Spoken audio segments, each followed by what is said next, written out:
Hi, it's me again with Corel Draw Tips and Tricks, and over the last several days I posted this video and how to draw it, and just today I posted this video, and I said I was going to print them and show you how I would do with printing.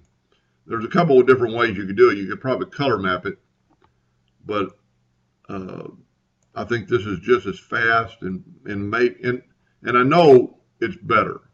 I mean, color mapping works, sometimes, but this you can't really mess up.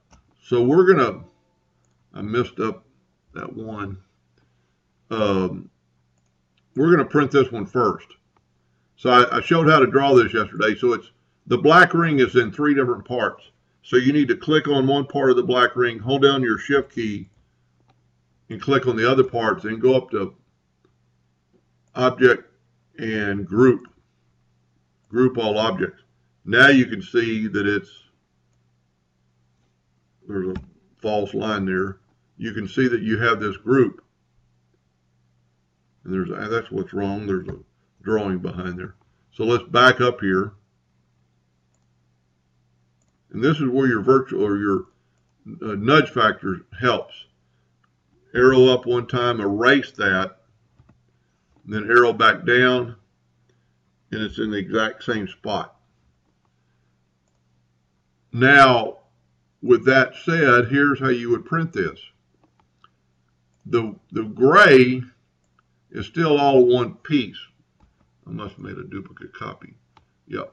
So the gray is all one, and let's take the outline away from it. So the gray is all one piece. It's going to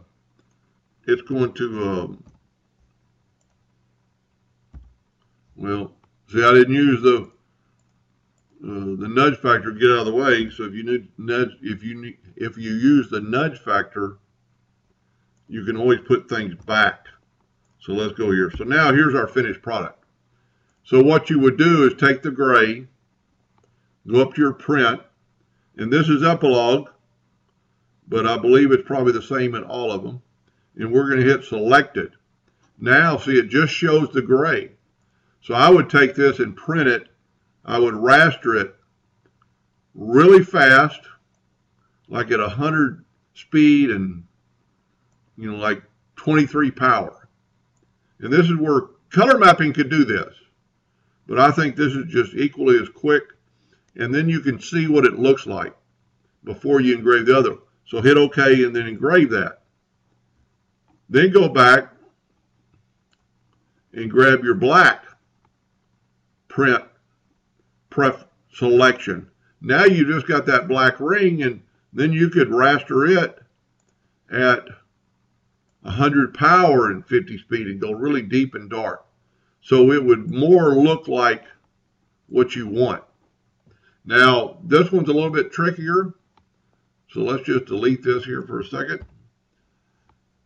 And if you just watch the video on this, you know how this was made.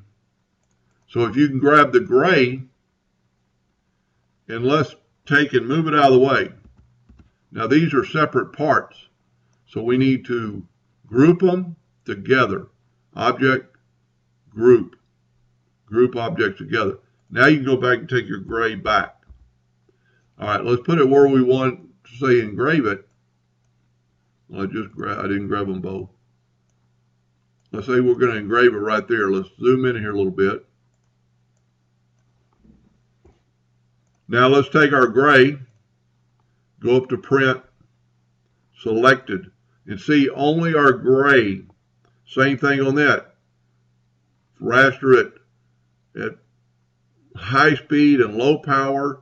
And then what's so good about this, if it's not quite dark enough, just run it again.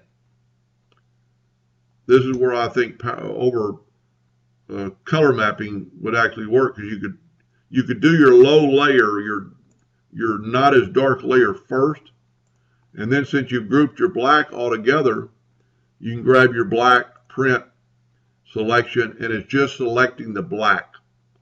And as you can see, it won't do the gray. Anyway, I hope that helped a little bit, and thank you for watching.